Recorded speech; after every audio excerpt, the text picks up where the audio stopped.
అనకాపల్లి జిల్లా పెందుర్తి నియోజకవర్గంలో స్థానిక శాసనసభ్యులు పంచకల్ల రమేష్ బాబు నియోజకవర్గ పరిధిలోని 97వ వార్డులో అధికారులతో కలిసి పర్యటించారు. ఈ సందర్భంగా స్థానిక జీవీఎంసీ అధికారులతో కలిసి Giriprasad Nagar, dockyard colony, Venkatadri Nagar, teachers కాలనీలో పర్యటించిన ఆయన వార్డుల్లోని మౌలిక వసతులు సమస్యలపై స్థానికులను అడిగి తెలుసుకున్నారు. ఈ మేరకు వార్డులో ఉన్న అన్ని కాలనీలు విజిట్ చేసి వాటిలో నెలకొన్న సమస్యలు తక్షణమే పరిష్కరించాలని, పరిష్కారం కానీ సమస్యలు ఏమైనా ఉంటే తన దృష్టికి తీసుకురావాలని ఆయన పేర్కొన్నారు. ఈ సందర్భంగా ఆయన మాట్లాడుతూ వెంకటాద్రి నగర్లో 80 లక్షలతో రోడ్ల పనులు, 50 లక్షల వ్యయంతో పార్కుల అభివృద్ధికి నిధులు మంజూరు అయ్యాయని, వాటిని త్వరలో ప్రారంభించబోతున్నామని ఆయన తెలియజేశారు. కూటమి ప్రభుత్వం ప్రజా సంక్షేమంలో గానీ మౌలిక వసతుల్లో ప్రత్యేక శ్రద్ధ చూపిస్తోందని, తాము చేసే పనులకు వచ్చే ఎన్నికల్లో కార్పొరేటర్లకు ప్రభుత్వం చేసే పనితీరుపై ప్రజలు బ్రహ్మరథం పడతారని ఆయన ఆశాభావం వ్యక్తం చేశారు. మరోవైపు గూర్ ఫార్మా కంపెనీలో జరిగిన దుర్ఘటనపై స్పందించిన ఆయన ఫార్మా సిటీలో జరిగిన ప్రమాదాలు ఓ దురదృష్టకరం ఘటనగా పేర్కొన్నారు. విషపూరితమైన లిక్విడ్ నేలపైన పడటం వల్లనే ఈ ప్రమాదం జరిగిందని వెల్లడించారు. ఫార్మా కంపెనీలు చేసే తప్పులను క్షమించే ప్రసక్తే లేదని ఆయన హెచ్చరించారు.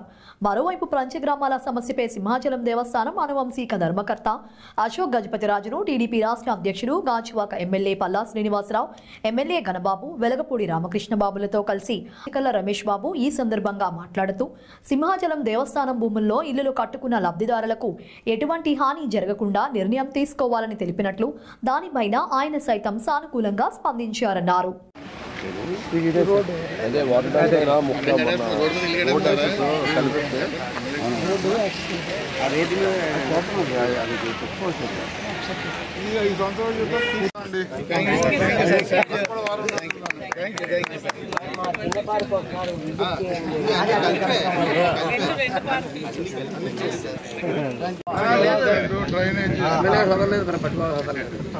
స్ట్రీట్ లైట్స్ 4 అడ్డంగానే మేడం దారి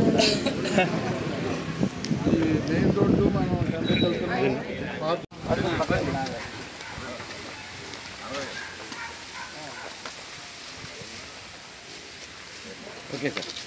ఓకే సార్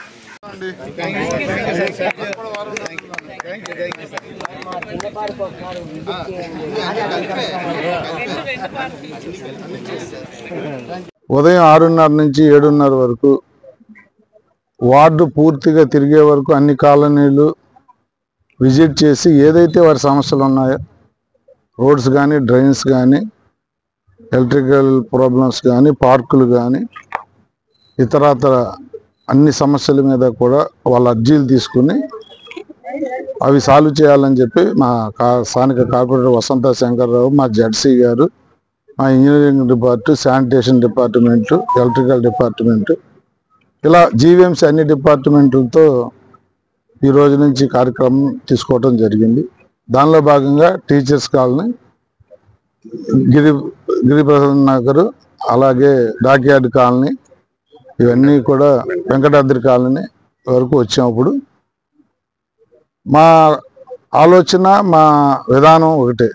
ఈ ఎన్డీఏ ప్రభుత్వంలో గత 5 నెలల క్రితం ఎలక్షన్లో మేము ఏదైతే మాట ఇచ్చామో, ప్రజలు ఏదైతే మా నుంచి కోరుకున్నారో అవన్నీ కూడా తీర్చేయాలన్న ఒక సంకల్పంతో ముందుకెళ్తా ఉన్నాం. ఏమాత్రం డీవియేషన్ లేదు. ఇక్కడ కూడా 80 లక్షలు మెయిన్ రోడ్డు కానీ, 50 లక్షలతో పార్కు డెవలప్మెంట్ కానీ వెంకటాద్రి నగర్లో ఆల్రెడీ శాంక్షన్ అయ్యాయి. ఎల్లుండ భూమి పూజ కూడా చేయబోతా ఉన్నాం. ప్రజల కోరిక తీర్చడం, మౌలిక వసతుల కల్పన అనేది మా ప్రభుత్వం యొక్క ముఖ్య ఉద్దేశం. ఏ విధమైన ఇబ్బందులు లేని కాలనీలు చూడాలనేది మా సంకల్పం. తప్పకుండా 5 సంవత్సరాల కాలంలో మళ్ళీ 1.5-2 ఇయర్స్లో మా కార్పొరేటర్లు ఇక్కడికి వచ్చినప్పుడు ప్రజల బ్రహ్మరథం పట్టాలి. చేసిన పనులే వాళ్ళని గెలిపించాలన్న ఒక సంకల్పం.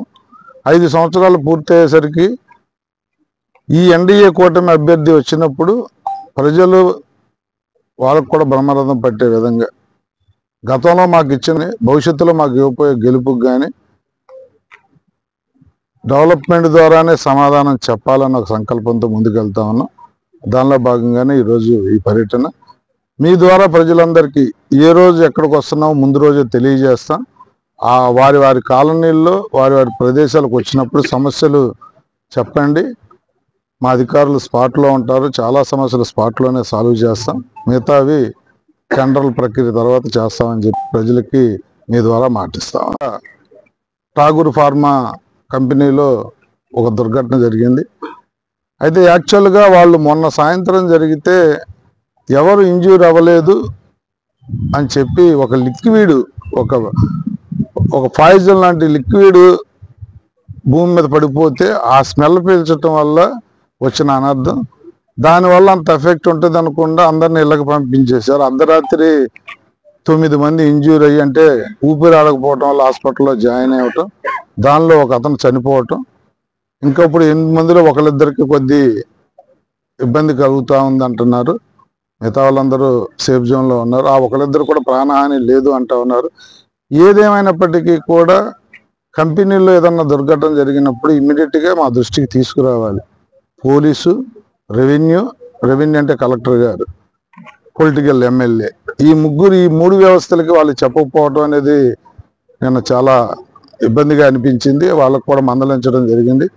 భవిష్యత్తులో ఒకటే చెప్తా ఉన్నాం మీ ద్వారా, కంపెనీలు యాక్సిడెంట్ అవ్వాలని ఏ కంపెనీ కోరుకోదు, కానీ అయిన వెంటనే మాకు తెలియజేస్తే మీతో పాటు మేము కూడా ప్రజలను ఆదుకోవటానికి మా సహాయ సహకారాలు అందిస్తాం. మాకు తెలియకుండా ఏదో చేసేయాలి అనుకుంటే మాత్రం ఎవరిని కూడా స్పేర్ చేసే ప్రసక్తి లేదు. ఎందుకంటే మాకు ప్రజా జీవితం, ప్రజలకు నాణ్యమైన జీవితం అనేది ఇవ్వటం అనేది మాకు ముఖ్యం ఎజెండా. ప్రజల కోసం, ప్రజల బాగోగుల కోసం, వాళ్ళకి మంచి జీవితాన్ని ఇవ్వటం కోసం ఈ ఎన్డీఏ ప్రభుత్వం ఎప్పుడు కట్టుబడి ఉంటుంది. ఈ ఒక భవిష్యత్తులో ఇలాంటి పునరావృతం కాకూడదని చెప్పి హెచ్చరిస్తాం.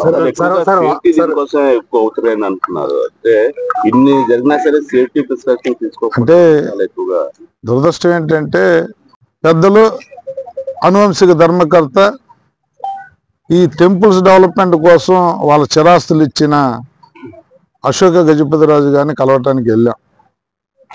పల్లా శ్రీనివాసరావు తెలుగుదేశం పార్టీ రాష్ట్ర అధ్యక్షులు, గాజువాక ఎమ్మెల్యే, వెలగపూడి రామకృష్ణ గారు, గణబాబు గారు, విష్ణుకుమార్ రాజు, నేను విజయనగరం వెళ్ళాం. పంచగ్రామాల సమస్య, 12,500 ఇల్లు వాళ్ళు అనాథల్లాగా ఉన్నారు, వాళ్ళకు పట్టాలు ఇవ్వాలి.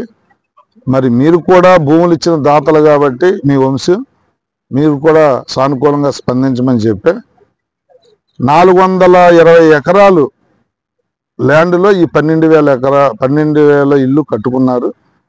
వారికి దేవస్థానానికి భూమిగా 610 ఎకరాలు ఇస్తున్నాం గాజువాక ఆ సరౌండింగ్ ఏరియాలో. ఈ 2023 మార్కెట్ రేట్లు, టెంపుల్కి కూడా ఏమి అన్యాయం జరగట్లా, పబ్లిక్ ఏమీ అన్యాయం జరగకుండా ప్రభుత్వ ఆస్తులు ఇచ్చి ప్రజలను కాపాడుకోవాలన్న ఒక మంచి ప్రక్రియ చేశాం. దానికి ఆయన కూడా సానుకూలంగా స్పందించారు, శభాష్ అన్నారు. ఆయన దేవస్థానానికి అన్యాయం జరగకూడదు, ప్రజలు నివాసం ఉంటున్న ప్రజలకు అన్యాయం జరగని పరిష్కారం కాబట్టి నాకు కూడా సానుకూలం అని చెప్పారు. కోర్టులో కేసు ఉంది. ఈ మా ప్రక్రియ ఏదైతే ఉందో కోర్టుకి సబ్మిట్ చేసి ఎవరికి అన్యాయం చేయట్లేదు అనేది మేము కోర్టుని సాటిస్ఫాక్టరీగా చెప్పగలిగి కేసు నుంచి బయటకు వస్తే ఓ 2-3 నెలల్లో వాళ్ళకి న్యాయం చేస్తామని చెప్పి మీ ద్వారా మాటిస్తాం.